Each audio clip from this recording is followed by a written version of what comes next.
Hello students. So today is I think the second class of ME 310 subject code.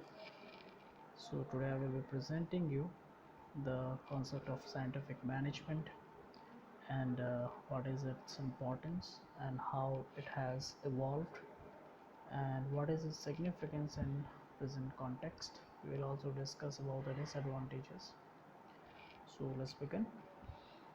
So F.W. Taylor, he is known as the father of scientific management. Why? Because he developed the techniques which were responsible for generation of this particular management system.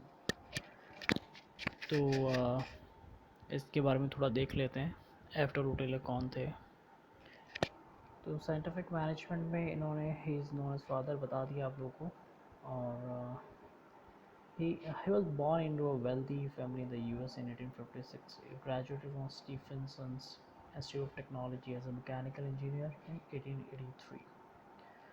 So ये वो इंसान हैं जिनकी वजह से आज आप ये पढ़ रहे हैं topic. So this is something which is not important. So we'll come to the topic of scientific management.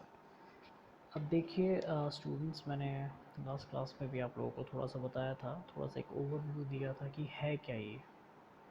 तो आज हम थोड़ा और डिटेल के अंदर जाएंगे। So first thing is scientific management is a theory of management that analyses and synthesises work flow. तो basically क्या करता है ये एनालाइज करेगा ना वर्क कैसे हो रहा है, किस तरह से हो रहा है, ठीक है।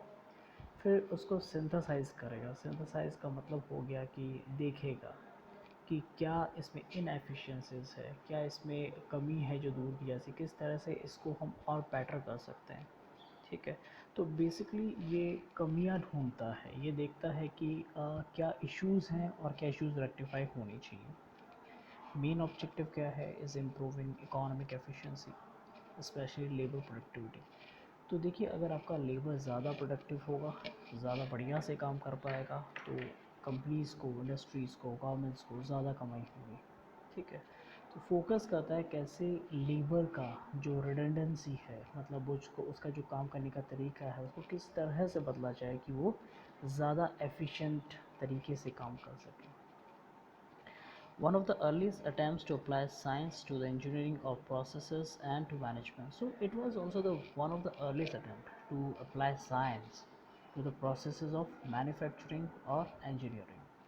मतलब किस तरह से हम साइंस का यूज़ करके हाँ एफिशिएंटली वर्क करवा सकें ताकि हमें प्रॉफिट ज़्यादा मिल सके और कम समय में ज़्यादा काम हो सके।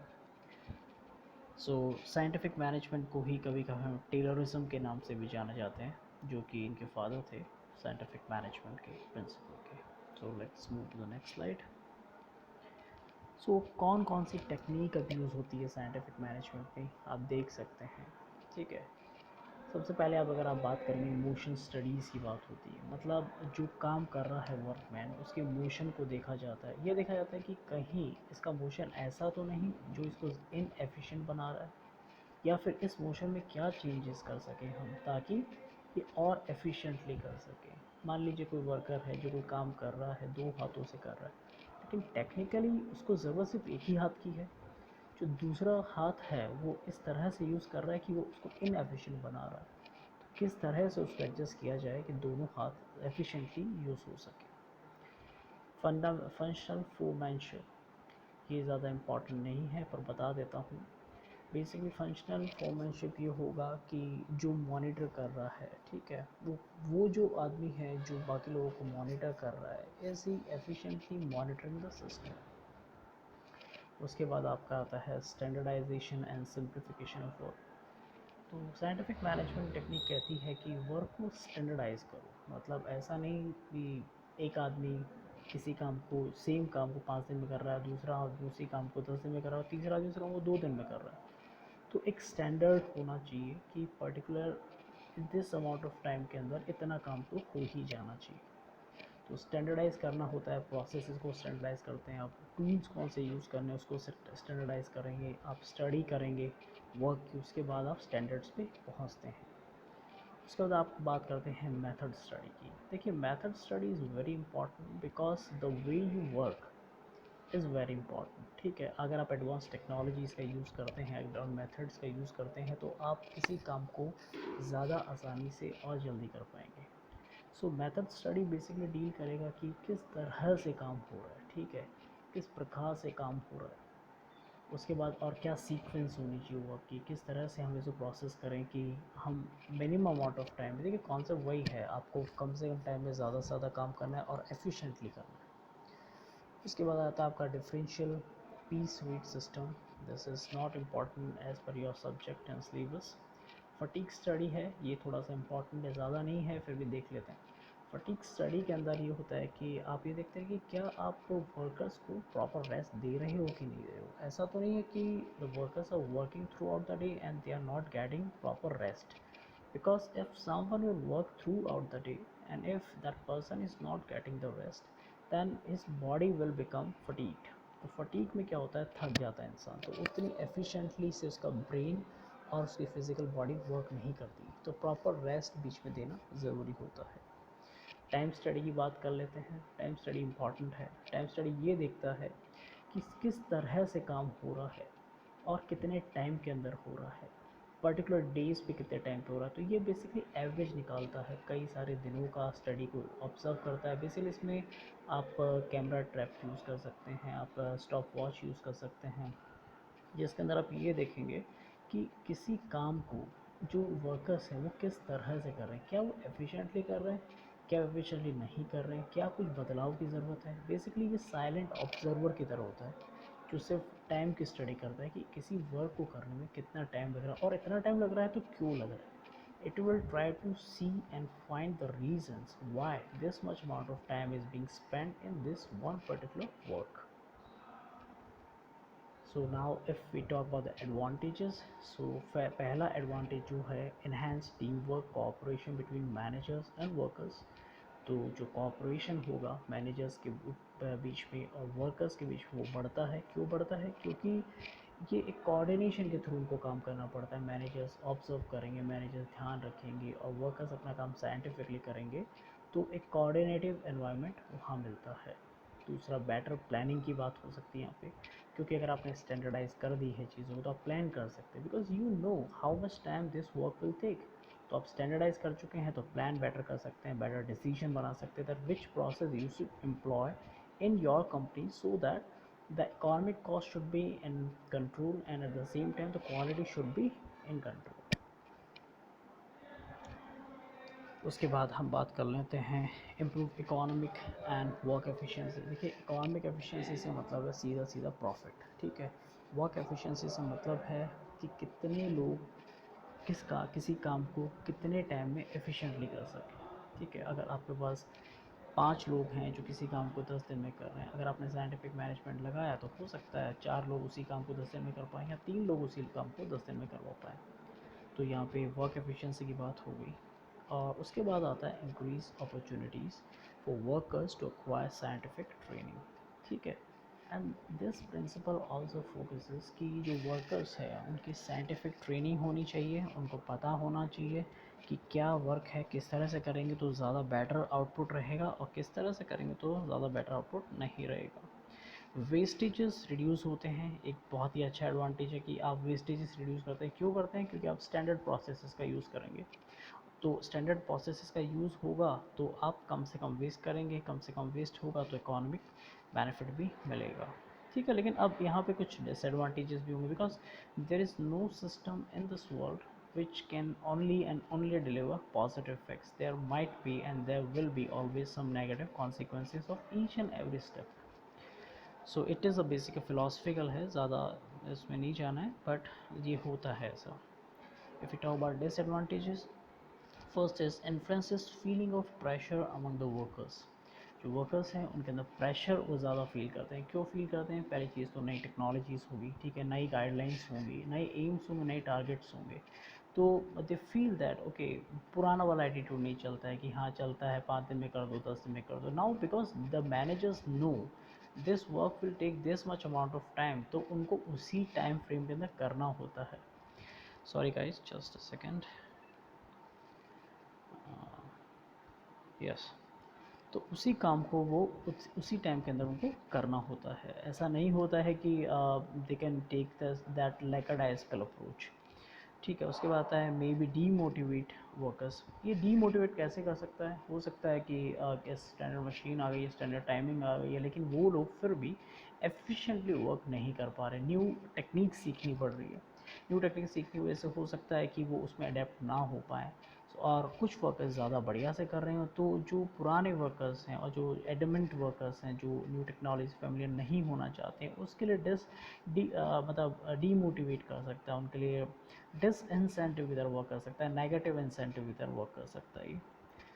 और उसके बाद आता है मैनेजर डिसीजंस में involve strictness and stress of managers due to need for complete control over the work place. उसका जो managers will be under more stress because now the top management और top administration knows how this work has to be done in this one particular time. So they will pressurize the managers to make proper use of time, and the managers will pressurize the workers. तो basically होगा क्या, standardise होने की वजह से, standard limits होने की वजह से, स्टैंडर्ड प्रोसेसेस होने की वजह से यहाँ पे स्ट्रेस जनरेशन भी पार्टिसिपेट करता है, क्योंकि आप सब कंपनी अगर स्टैंडर्डाइज हो चुकी हैं, सही तरीके से काम कर रही हैं, तो कंपटीशन भी बढ़ेगा, जाहिर सी बात है। और कंपटीशन अगर बढ़ता है तो उसके साथ साथ आपका प्रॉफिट का जो मार्जिन होता है वो कम होने लगता है, because similar products are being offered by different companies. तो आपको कैसे मार्केट में बना रहना है, उसके लिए आपको और एफिशिएंटली वर्क करना पड़ता है, this will create stress and pressure. So now we'll talk about the 4 principles of scientific management. So let's deal with each one of them. First is replace rule of thumb work methods. Replace rule of thumb work methods with methods based on scientific study or task. देखिए thumb rule होता है, आप लोगों ने पुश्तों से देखा होगा, कोई काम हो रहा है, चाचा ताऊ बोल रहे हैं भैया इसको ऐसे कर लो, उसको वैसे कर लो।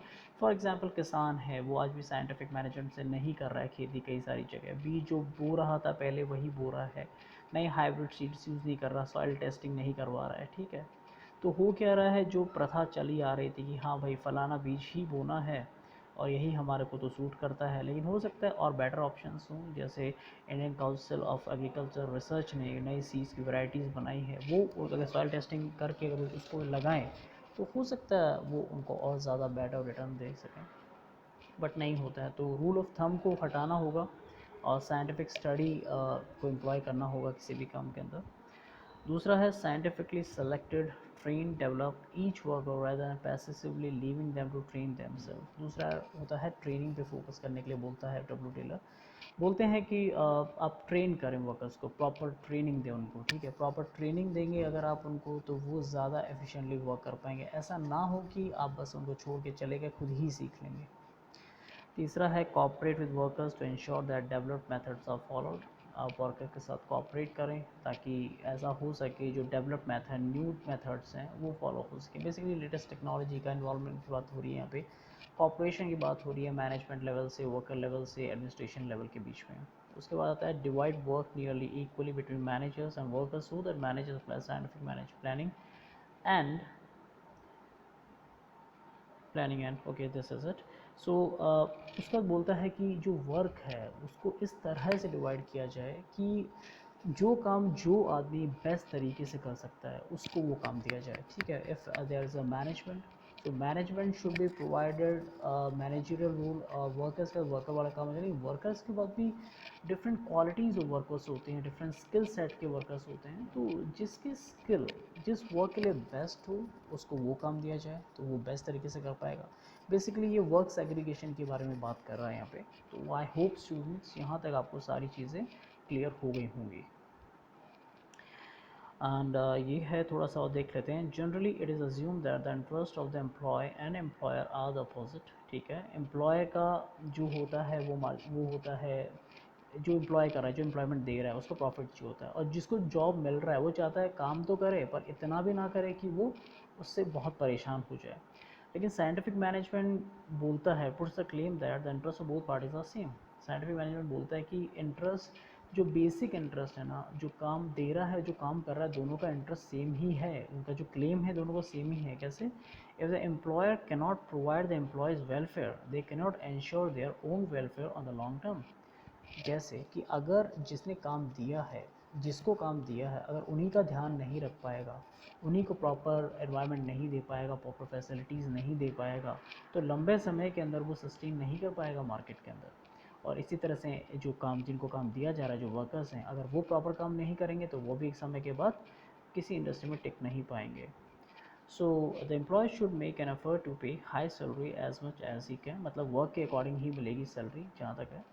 So students, I think this topic is pretty clear, and if you have another doubt, any doubt regarding scientific management, what is its importance, you can just ask me in the comment section, or you can just look into this video once again, so the things will be pretty clear. Thank you very much.